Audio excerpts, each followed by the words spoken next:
우리에게 주시는 하나님의 말씀 레위기 3장 1절에서 5절 말씀 보겠습니다. 레위기 3장 1절에서 5절 말씀.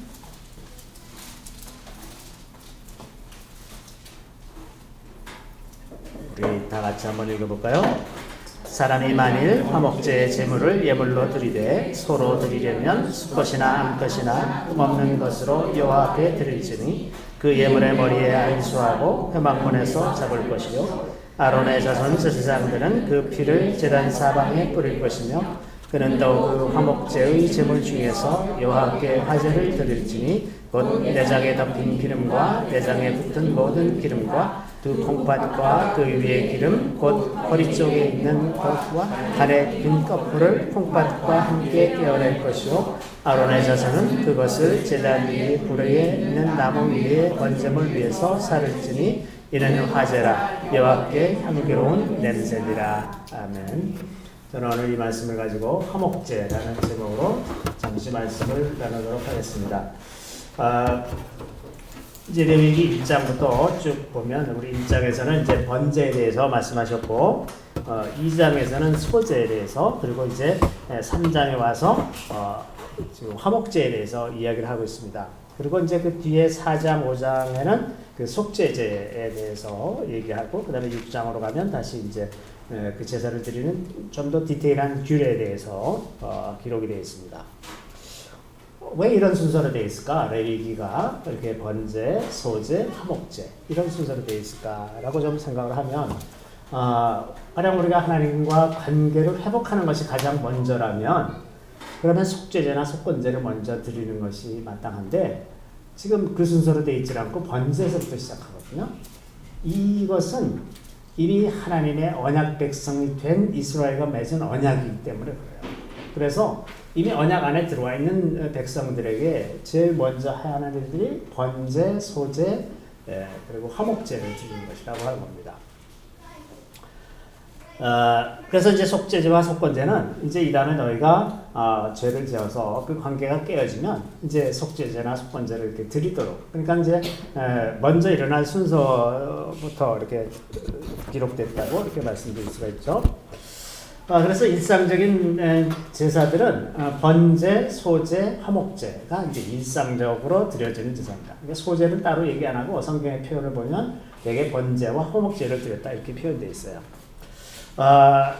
그래서 이제 이렇게 쭉 구약 성경에서 실제로 어떻게 제사를 드렸는가 하는 걸 살펴보면 절기 때 속죄제는 월삭을 비롯해서 절기 때 꼭 속죄제를 드리도록 되어 있습니다. 반면에 번제와 화목제는 일상적으로 드리는 제사죠. 그래서 상번제 때는 언제나 번제와 소제가 들어가는 것이고 그 다음에 이제 그 자원하는 마음이 있어서 뭔가 특별히 더 감사할 일이 있으면 이제 거기 화목제를 드리는데 특별하게 무슨 제사를 드린다 그러면 번제에서부터 화목제까지 늘 제사를 같이 드리곤 했다고 하는 겁니다. 예를 들면 그 여호수아가 가나안 땅을 정복하면서 이제 에발산에 가서 그 축복과 저주를 선포하는 그런 장면에 이제 이르게 됐을 때 이스라엘 백성들이 거기서 번제와 화목제를 드렸다 이렇게 표현되어 있어요. 그때 들어서 무슨 다른 속죄제나 이런 제사를 드리는 게 아니라 번제와 화목제 그 가운데에는 소제도 물론 포함이 되는 겁니다. 또 이제 사사기 20장 26절에 보면 그 이스라엘 사람들하고 베냐민 지파 사이에서 이제 분쟁이 생겨서 베냐민하고 전쟁을 하잖아요. 그랬는데 이제 베냐민 지파한테 두 번이나 계속 패하게 됩니다. 그러고 나니까 이스라엘 사람들이 이제 울면서 금식하면서 하나님 앞에 번제와 화목제를 드렸다고 이렇게 되어 있어요. 그러니까 그 여호수아 때나 사사기 때나 혹은 또 이제 사무엘이 이제 사울에게 기름 부은 다음에 사울에게 길갈로 내려가서 기다려라. 그러면 내가 너에게 가서 제사를 드리고 내가 어떻게 할지를 알려주겠다. 그러는데 그때 뭐라고 얘기하냐면 거기에서 내가 번제와 화목제를 드리고 이렇게 돼 있어요. 번제와 화목제를 드리고 나서 너에게 어떻게 할지를 알려주마. 이런 얘기를 합니다. 또 다윗이 이제 다윗성으로 언약궤를 옮겨오고 나서 그 언약궤 앞에서 번제와 화목제를 드렸다고 되어 있습니다. 제가 몇 가지만 예를 들었지만 번제와 화목제 이렇게 검색을 해보면 이게 아주 기본적으로 이스라엘 백성들이 늘 하나님께 제사드리던 거였다고 하는 겁니다. 번제와 화목제 이게 늘 이제 하나님께 드린 제사였었어요. 자, 그러면 번제는 화목제는 어떻게 드리는가?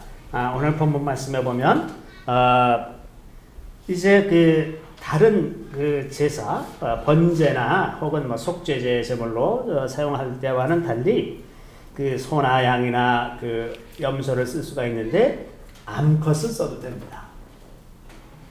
이게 화목제는 암컷을 드려도 됩니다. 왜냐하면 이 화목제로 드리는 제물은 다 태워서 드리는 제물이 아니에요. 속죄제나 이 번제에서는 모든 것을 다 태워드리지만 가죽을 빼고서는 이 화목제로 드리는 거는 그 중에서 일부인데 어디냐 하면 기름에 관련된 부위들이죠. 그래서 어쨌든 그 흠없는 것으로 이제 드리는데 거기 그 화목제를 드리고자 하는 사람이 그 회막 앞으로 와가지고 회막문에서 안수를 하고 거기서 잡습니다. 그러면 이제 아론의 후손 제사장들이 그 피를 받아다가 피는 제단에 다 뿌리고 그 다음에 이제 그 기름을 갈라내서 그걸 태우는데 그 3절 4절에 보면 내장에 덮인 기름과 내장에 붙은 모든 기름 그리고 두 콩팥과 그 위에 기름 곧 허리 쪽에 있는 것과 간에 덮인 거풀을 콩팥과 함께 떼어낼 것이요. 이렇게 되어 있어요. 이 부분을 떼어냅니다. 근데 여기 이제 그 콩팥이라고 되어 있는 부분이 히브리어로 이제 킬레야라는 건데 이스라엘 사람들에게 이 킬레야는 감정의 자리입니다. 감정의 자리. 그러니까 우리의 정성된 그 감정을 다 드리는 거예요. 하나님께. 그래서 번제에서부터 시작하면 번제, 소제, 번제는 우리를 온전히 다 드리는 것이라고 그랬죠. 그래서 그 번제는 완전한 헌신의 표현이고 그 소제는 우리의 삶의 열매를 드리는 것이라고 지난 시간에 말씀드렸습니다. 삶의 열매를 드리는 것이고 이 화목제는 무엇보다도 우리의 감정을 다 드리는 겁니다. 정말 기쁜 마음으로 감사한 마음으로 이렇게 모아서 드리는 것이죠. 그래서 이제 번제, 소제, 화목제를 통해서 보면 우리의 전인격을 하나님께 드리는 것이 예배의 본질이라고 합니다. 그러니까 언제나 하나님께 나가서 번제와 화목제를 드렸다 하는 것은 하나님께 이러한 우리의 모든 것을 다 하나님께 드리는, 우리의 모든 것을 다 하나님께 굴복시키는 그런 의미를 가지고 있다고 합니다. 그러면 이제 그것이 여호와께 향기로운 냄새가 됩니다. 근데 이제 그 뒤에 그 6장에 가보시면 그 조금 자세한 내용들이 있는데 7장이라군요. 7장 11절부터 15절에 보면 이제 그 화목제를 드리는 조건이 이제 두 가지가 있는데 첫 번째는 감사로 드리는 경우가 있고 두 번째는 어떤 소원을 할 때 소원 예물로 이제 화목제를 드립니다. 근데 이제 감사함으로 드릴 때에는 거기에 그 7장 12절에 보시면 7장 12절 13절에 보시면 우리 같이 한번 읽어볼까요? 만일 그것을 감사함으로 드리려면 기름 섞은 무교병과 기름 바른 무교전병과 고운 가루에 기름 섞고 구운 과자를 그 감사제물과 함께 드리고 또 유교병을 화목제의 감사제물과 함께 그 예물로 드리되 이렇게 되어 있어요. 자, 근데 이것은 태워서 드리는 것이 아니라 이것을 만들어 가지고 제사장에게 드리는 겁니다. 거룩하게 하는 거예요. 거룩하게 해가지고 일부를 제사장에게 드리고 일부는 같이 먹는 겁니다. 그러니까 이거는 그래서 이거를 거제로 한번 드렸다가 그것을 같이 나눠서 먹는 겁니다. 제사장과 제사 드리는 사람이 같이 이렇게 나눠서 먹는 겁니다. 그리고 이제 그 고기는 이제 사람들이 먹는 거예요. 그게 이제 그것을 먹는 건데 그것을 그 감사함으로 드리는 제물은 그날 다 먹어버려라. 그날. 그리고 만약 그 다음 날에는 태워버리라는 것이고, 근데 만약에 그 제물을 서원하는 것, 서원하는 예물로 드릴 경우 16절에 보면 그의 예물을 제물이 서원이나 자원하는 것이면 그것은 그 다음 날까지 먹어도 된다. 그렇지만 셋째 날에는 다 태워버려라. 아마도 이제 셋째 날쯤 되면 상하기 시작하겠죠. 이제 이렇게 약간의 차이가 있습니다. 왜 이런 차이가 있는지는 잘 모르겠어요. 감사함으로 드릴 때는 하루 만에 다 먹어야 하고 그 다음 서원이나 자원에서 드리는 거는 그 다음 날까지 먹어도 된다. 근데 이제 그 밑으로 내려가 보면 22절 이하에 보면 기름과 피는 먹지 말라 이런 게 있어요. 기름과 피는 절대로 먹지 말라. 왜 기름과 피를 먹지 말라라고 얘기할까? 기름은 화목제에서 다 기본적으로 태워드리는 거예요, 그죠? 근데 그 태워드리는 건데 그것을 먹으면 어떻게 되는 거냐? 그러면 이게 영적인 원리가 내가 태워드려줘야 되는 거가 되는 거예요. 같은 거기 때문에 기름을 태워드리는 용도로 지정을 했는데 내가 그거를 먹으면 나도 태워드려져야 하는 존재가 돼버리는 거예요. 그러니까 기름을 먹지 말아라. 왜냐하면 기름은 태워드려야 되는 거기 때문에 지금. 그래서 먹지 말라는 것이고 또 피는 피로 말미암아 그 죄를 속하는 것이고 그래서 제사장이 반드시 제단에 뿌리도록 되어 있어요. 다른 데서는 이제 피를 흘리지 못하도록 되어 있어요. 그죠? 피를 흘리면 땅이 더러워진다고 그랬습니다. 그래서 꼭 그 제단 주위에만 이제 피를 흘리게 되는데 그 피를 먹으면 그 속죄를 위하여 피를 뿌리는 것인데 그 피를 마시면 내가 어떻게 됩니까? 내가 제물이 돼야 된다는 얘기예요. 이게 그 물질 세계가 가지고 있는 영적인 원리 때문에 피와 기름은 하나님께 바쳐져야 되는 것이기 때문에 우리가 먹지 말아야 한다는 거죠. 그것을 먹으면 뭐가 어떻게 돼서가 아니라 이런 영적인 이유 때문에 먹지 말라고 하는 거죠. 자, 이 화목제 제사의 중요한 특징은 하나님 앞에서 먹는다는 겁니다. 이것은 굉장히 놀라운 거예요. 하나님 앞에서 식사하는 것은 하나님과 완전한 관계, 완전히 평안한 관계를 누리고 있다는 표현입니다. 이 성경에는 이렇게 완전히 놀라운 그 평안의 관계, 하나님 앞에서 먹고 마시는 이 관계에 대한 기록이 두 군데가 이제 제 생각에는 두 군데밖에 없는 것 같아요. 두 군데가 나오는데 하나는 출애굽기 24장에 그 시내산에서 그렇게 됐고 다른 하나는 예수님의 성찬식 때입니다. 출애굽기 24장에 우리 잠깐 가보시면 이제 하나님께서 이스라엘 백성들을 시내산까지 여러 가지 한 기적, 그러나 이 홍해 바다를 가르는 이 놀라운 이런 기적들, 그러니까 반석을 치니까 물이 나오고 만나와 메추라기가 내리고 이런 기적을 다 체험하게 하면서 그 출애굽한 다음에 시내산 앞에까지 왔어요. 시내산 앞에 왔는데 그래서 이제 하나님께서 언약을 제시하시면서 이렇게 하마 했더니 이제 그 모세가 그 말씀을 받아가지고 가서 이스라엘 백성들에게 전하고 그 다음에 이제 그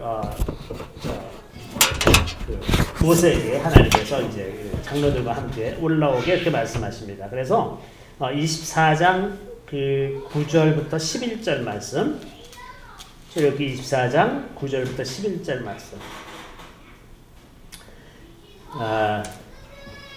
우리 같이 한번 읽어보겠습니다. 모세와 아론과 나답과 아비후와 이스라엘 장로 70인이 올라가서 이스라엘의 하나님을 보니 그의 발 아래에는 청옥을 편듯하고 하늘같이 청명하더라. 하나님이 이스라엘 자손들의 존귀한 자들에게 손을 내지 아니하셨고 그들은 하나님을 뵙고 먹고 마셨더라.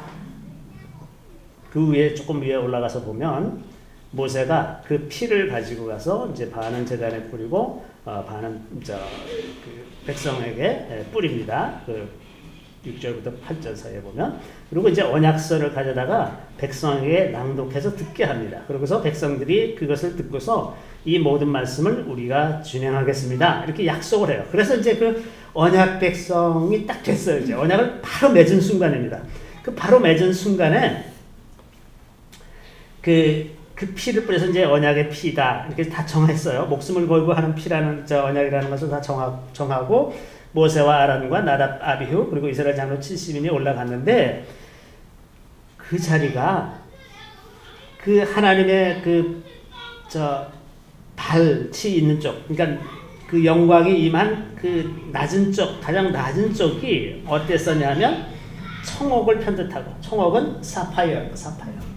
사파이어 같이 이렇게 굉장히 아름다운 그런 상태예요. 하나님이 굉장히 놀라운 영광으로 그 자리에 임하고 있는데, 근데 그 앞에서 이스라엘 장로들과 이 모세, 아론, 나답, 아비후가 하나님을 뵙고, 11절의 표현이 하나님을 뵙고 먹고 마셨더라 이렇게 됐어요.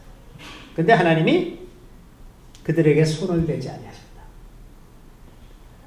왜냐하면 이러한 정도의 영광을 봤으면 사람이 죽어야 되는 거야. 이게 이렇게 있을 수가 없는 일인데 하나님께서 그들을 죽이지 않으셨다는 거예요. 그러니까 지금 이 상태가, 지금 언약을 맺자마자 이 상태가 하나님과 완전한 화평의 관계에 들어간 상태입니다. 그래서 하나님 앞에서 먹고 마시는데 죽지 않았어요. 이 놀라운 영광의 장면입니다. 바로 이 자리가 우리가 이 다음에 들어갈 자리입니다. 하나님 앞에서 먹고 마시되 우리가 죽지 않는 그 영광에 머물 수 있는 그러한 자리, 그 자리가 우리가 들어갈 자리죠. 요한계시록 3장 20절에 보면 주님께서 라오디게아 교회에게 말씀하시면서 유명한 말씀, 볼지어다 내가 문 밖에 서서 두드리노니 누구든지 내 음성을 듣고 문을 열면 내가 그에게로 들어가 그와 더불어 먹고 그는 나와 더불어 먹으리라. 이것이 우리가 궁극적으로 들어갈 자리를 주님께서 그 자리로 우리를 초대하시는데, 그 자리는 어떤 자리냐 하면 주님과 함께 먹고 마시는 자리라. 그 자리를 향해서 가는 것이 우리의 소망입니다. 주님과 함께 먹고 마시는 자리, 그 자리는 완전한 화목을 이룬 상태에서만 들어갈 수 있는 자리라고 하는 거죠. 자, 그래서 또 하나의 장면은 이제 예수님이 성찬을 제정하실 때 일어나는 일인데, 이 성찬에 관해서 이제 그 마태복음에 기록한 내용과 요한복음에 기록한 내용을 이렇게 자세히 좀 비교를 해보면 우리가 이렇게 결론을 내릴 수가 있습니다. 자, 그 마태복음 26장 17절에 가보시면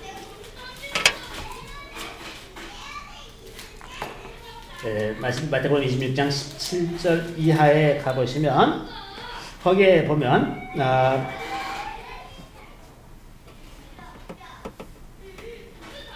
25절에 보면 26장 25절 우리 같이 한번 읽어보겠습니다. 예수를 파는 유다가 대답하여 이르되 라비여 나는 아니지요. 대답하시되 내가 말하였도다 하십니다. 자, 이제 예수님이 한 사람이 나를 팔 것이다 그랬더니 이제 제자들이 근심하면서 얘기하는데, 이제 유다가 나는 아니죠 이렇게 물어본 것으로 기록하고 있어요. 그래서 이제 예수님이 바로 너다 이렇게 이제 말씀하시고 나서 그 다음에 26절부터 28절에 이제 성찬식을 제정하는 장면이 나옵니다. 근데 이 부분에 대해서 그 요한복음에 가서 보면 요한복음 13장으로 한번 가볼까요? 요한복음 13장에 보면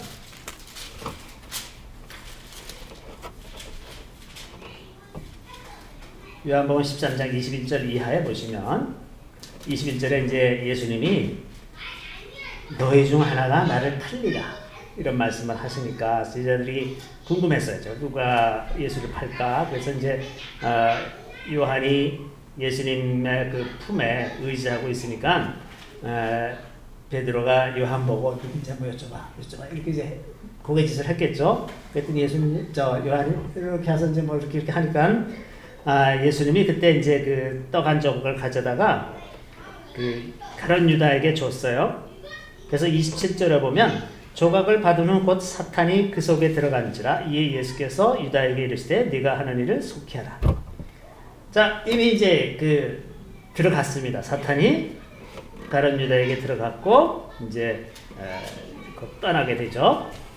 그런데 바로 그때 굉장히 놀라운 표현이 있는데 31절 13장 31절 우리 같이 한번 읽어보겠습니다. 그가 나간 후에 예수께서 이르시되 지금 인자가 영광을 받았고 하나님도 인자로 말미암아 영광을 받으셨도다. 십자가상에서 영광을 받으신 것이 아니라 가룟 유다가 예수님을 배반하려고 나간 그 순간이 비로소 예수님이 영광을 받으시는 순간이에요. 그러니까 아마 그것에 대한 묘사는 없지만 이때 아주 놀라운 영광이 예수님에게 임했을 거라고 합니다. 그리고 그 영광 중에서 예수님이 만찬을 제정하셨고 성만찬을 제정하셨을 것이라고 추측할 수가 있습니다.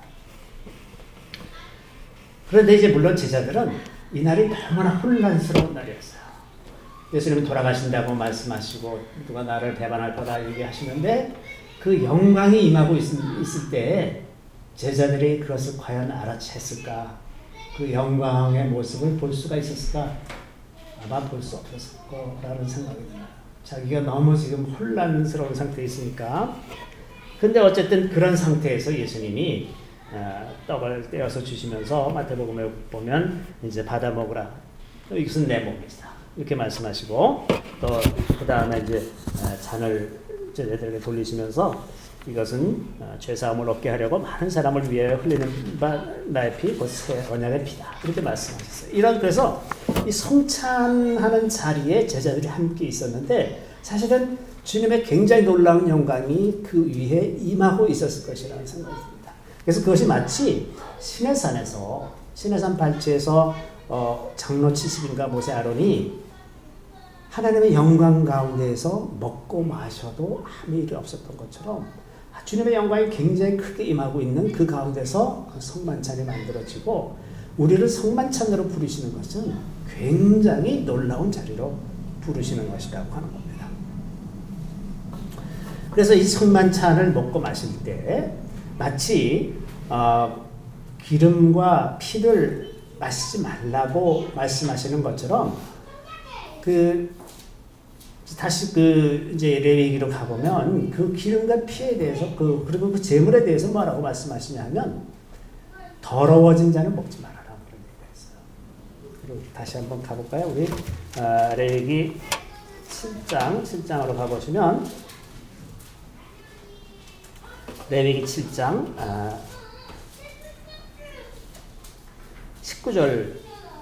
19절부터 21절 말씀 우리 같이 한번 읽어보겠습니다.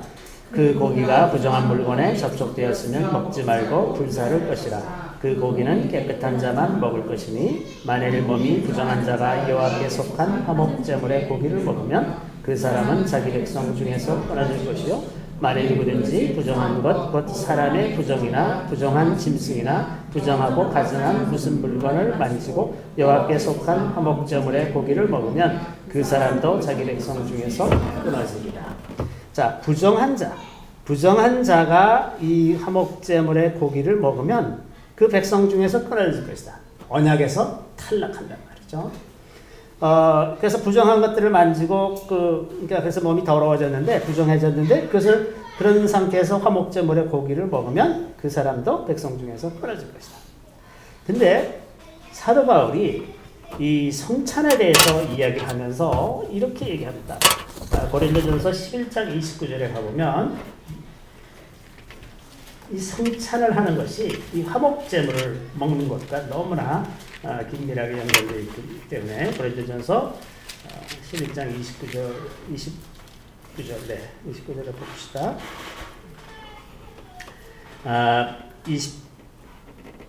27절부터 30절까지 우리 같이 한번 읽어보겠습니다. 그러므로 누구든지 주의 떡이나 잔을 합당하지 않게 먹고 마시는 자는 주의 몸과 피에 대하여 죄를 짓는 것이니라. 사람이 자기를 살피고 그 후에야 이 떡을 먹고 이 잔을 마실지 주의 몸을 분별하지 못하고 먹고 마시는 자는 자기의 죄를 먹고 마시는 것입니다. 그러므로 너희 중에 약한 자와 병든 자가 많고 잠자는 자도 적지 않으니 우리가 우리를 살폈으면 판단을 하지 아니하려니와. 자, 이거 보면 누구든지 주의 떡이나 잔을 합당하지 않게 먹고 마시는 자. 자, 합당하지 않게 먹고 마시는 거는 자기가 더러워진 거예요. 자기가 더러워진 상태라는 것을 알지 못하고 그 화목제물 대신 예수님의 몸과 피를 먹고 마시는 자는 주의 몸과 피에 대해서 죄를 짓는 것이다. 그래서 사람이 성찬에 참여하고자 할 때 먼저 자기를 살펴요. 자기가 부정한지, 자기에게 생각나는 죄가 있을지, 그리고 그것을 정결하게 하고 먹고 마시는 건데, 우리가 어떻게 주님의 거룩한 몸과 피, 그 화목제물을 먹고 마실 수가 있는가? 우리에게 어떤 조건이 필요한가? 우리에게 성령이 거하시는 거예요. 성령께서 우리를 거룩하게 하시는 분이시기 때문에 우리가 하나님의 거룩한 몸이 되었을 때, 그럴 때 주님의 몸과 피, 화목제물의 고기를 먹고 마실 수 있게 되는 것이라고 하는 겁니다. 그 결과 이제 이 고린도 교회에 어떤 일이 있었냐면, 이렇게 자기 몸을 분별하지 못하고 성찬에 참여함으로 말미암아 그 결과 병든 자들, 약한 자들도 생겨났고, 잠자는 자도 적지 않니. 여기 잠자는 자는 죽은 자입니다. 성찬을 잘못 먹어서 심지어 죽기까지. 그것을 이제 고린도 교인들에게 바울이 경고하고 있는 겁니다. 자, 이게 화목제물은 이런 것입니다. 그래서 먹는 것, 하나님 앞에서 먹는 것은 너무나 거룩한 일이고, 이게 자칫 잘못하면 자기에게 화를 부를 수도 있는 것이고, 죽을 수도 있는 그런 위험하기도 한 일이라고 하는 겁니다.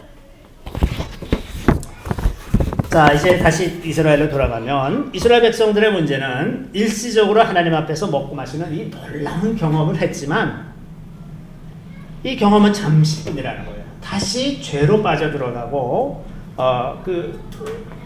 우리가 지금 본 그 출애굽기 24장 바로 뒤에 장면이 뭐냐면, 모세가 산으로 올라가서 하나님의 말씀을 받는데, 그 말씀을 받는 그 짧은 기간 동안 40일 금식하고 내려왔잖아요. 그 짧은 기간 동안 그 밑에서 무슨 일이 일어났어요? 금송아지를 만들어서 우상 숭배하는 일들이 일어났다. 그러니까 그 40일이 못 가는 거예요. 이 놀라운 영광을 경험하고서도 40일도 못 지나서 다시 죄로 빠져드는 거예요. 이게 사랑이에요. 사랑은 누구나 순식간에 망가질 수가 있습니다. 그건 아주 정말 순식간에 망가질 수가 있어요. 우리가 우리 자신에 대해서 자신할 게 하나도 없어요. 너무나 우리는 연약합니다. 이러한 일들이 이제 우리 안에서 오늘날에도 계속 반복이 되고 있는 거죠. 그래서 우리는 번제와 화목제를 드릴 뿐만 아니라 계속해서 속죄제와 속건제를 드려야 되는데, 이게 끝이 없잖아요. 아무리 세상에 있는 모든 짐승을 다 잡아도 그것으로 우리를 정결하게 하거나 완전하게 할 수가 없다고 하는 거죠. 그래서 분명하게 이것은 답이 아니다. 이렇게 제사를 언제 이렇게 다 드려가지고서 우리가 하나님 앞에서 먹고 마실 수 있는 그 자리로 언제 들어가겠느냐? 도저히 안 된다는 거죠. 그래서 히브리서 10장에 가보면 이 예수 그리스도의 제사에 대해서 이야기하고 있습니다. 10장, 우리 히브리서 10장으로 가보겠습니다.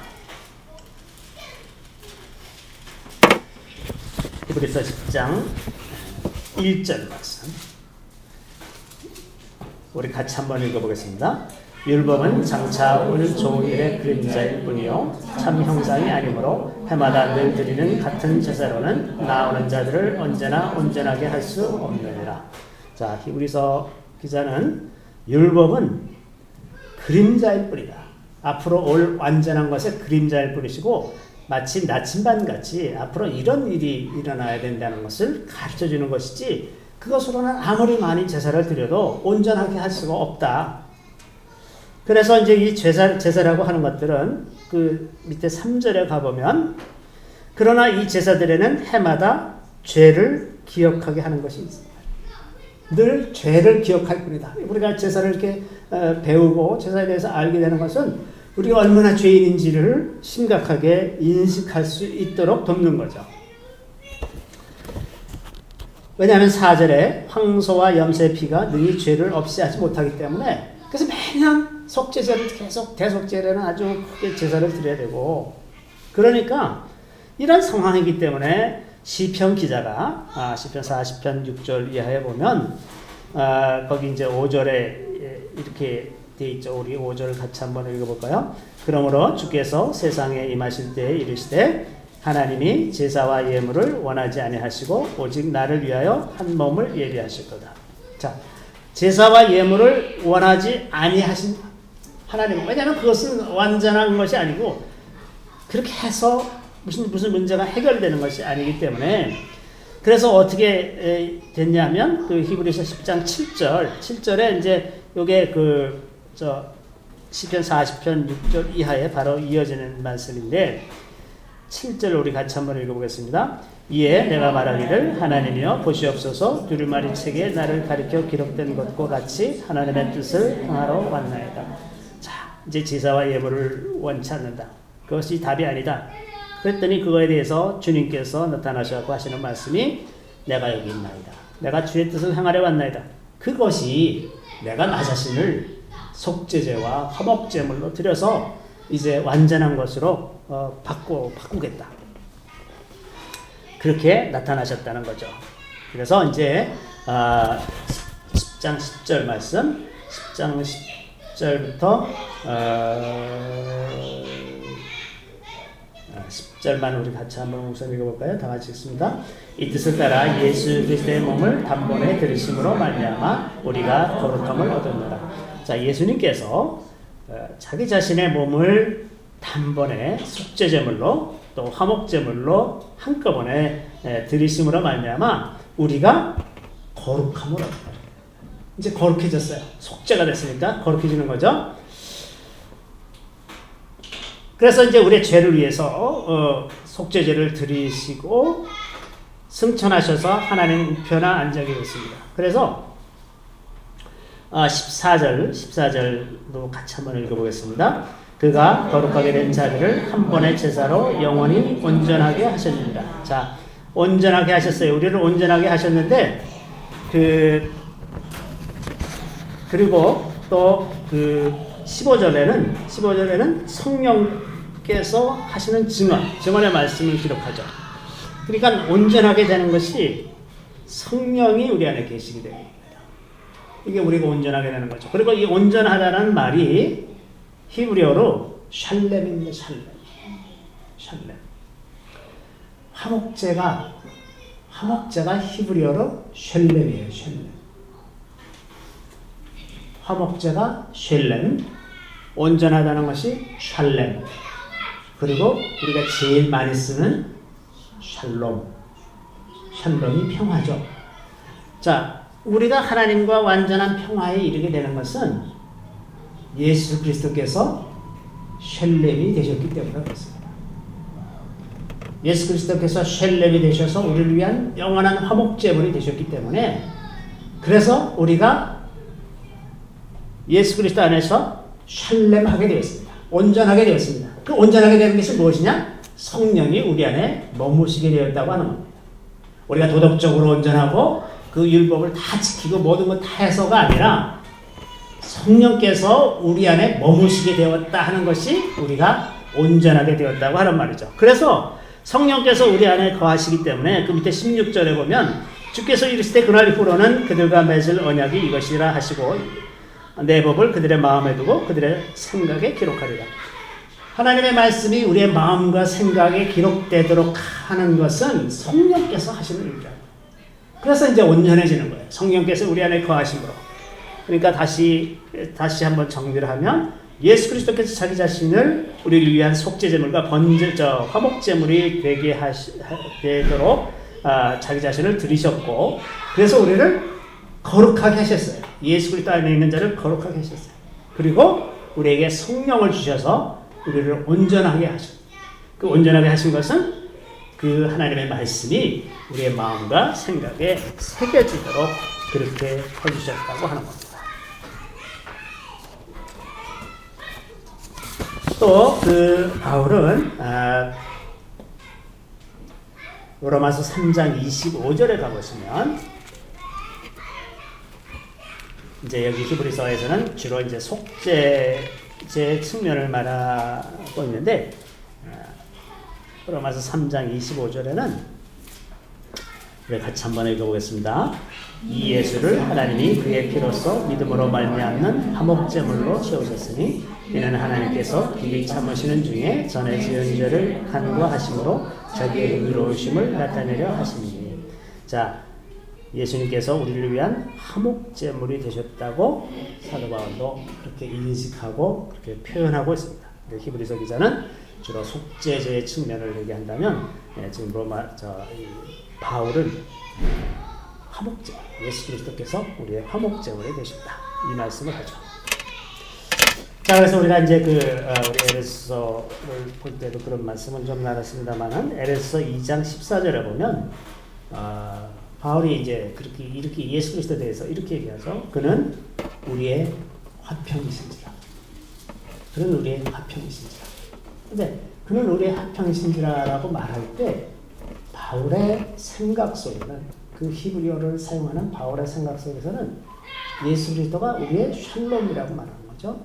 그 샬롬이라는 그 단어를 생각할 때 바울의 생각 속에는 예수가 우리의 화목제물, 샬렘이 되어서 우리에게 하나님과 화평하게 하시고 샬롬하게 하시고 성령을 보내주셔서 우리가 샬렘하게 하셨다. 온전하게 하셨다. 이런 생각이 하나 속에 있는 거예요. 하나 속에. 그러니까 무슨 전쟁이 없는 상태를 만드셨다거나 뭐 이런 수준의 그 화평함이 아니라 하나님 앞에서 자, 마땅히 할 일을 다 하고 완전한 평화를 누리는 상태. 그 상태를 우리에게 주셨다고 하는 것입니다. 그래서 이것은 도덕적인 성품이 아니라 성령으로 말미암아 맺게 된 관계적인 것들에 대해서 얘기하는 겁니다. 우리가 일일이 우리 자신을 들여다보고 우리의 죄를 찾고자 하면 죄가 합이 없어요. 그래서 우리가 그 죄가 없는 상태를 가지고 하나님 앞에 화평하는 것이다 라고 생각을 하면 결코 우리는 화평함에 이를 수가 없어요. 하나님의 약속을 신뢰하고 하나님께서 우리에게 주신 성령으로 말미암아 우리가 하나님의 백성으로 차근차근 변화되어 간다는 것을 신뢰하기 때문에 그래서 우리가 화평한 것이지 우리가 뭔가를 이룰 수 있어서가 아니죠. 다만 우리에게 필요한 것은 성령께서 이끄실 때 거기에 차근차근 순종하면서 갈 겁니다. 내가 억지로 순종해야 되는데 어떡하지? 이런 걱정할 필요가 없어요. 그냥 자유롭게 지내면서 성령께서 이끄시는 대로 성령께서 말씀하시는 대로 하나하나씩 해나가면 되는 겁니다. 그 에베소서 2장 10절에 우리는 그가 만드신 바라 이런 말씀 하셨잖아요. 우리는 그가 만드신 바라. 우리 자신을 하나님의 거룩한 성품에 맞도록 변화시켜가는 것은 내가 하는 일이 아니라 성령께서 내야 하시는 일. 하나님께서 우리를 만들어 가신 거다. 그래서 이것을 신뢰하고 하나님의 이 선하신 계획과 우리를 향한 그 하나님의 능력의 크심을 신뢰하고 그 안에서 평화를 누리며 자유롭게 살아가는 것. 그것이 우리에게 주신 가장 중요한 은혜라고 하는 겁니다. 화목제물이 되어주심으로 예수께서 화목제물이 되어주심으로 우리에게 이제 이런 기회를 주셨죠. 그래서 우리 자신을 번제로 드리고 소제로 우리의 삶의 열매를 드리며 또 화목제로 우리의 모든 것을 드려서 하나님 안에서 평화를 누리는 것. 그것이 하나님께서 우리를 부르신 목표다 하는 겁니다. 이제 로마서 12장 1절에는 우리 이제 같이 한번 읽어볼까요? 로마서 12장 1절 말씀.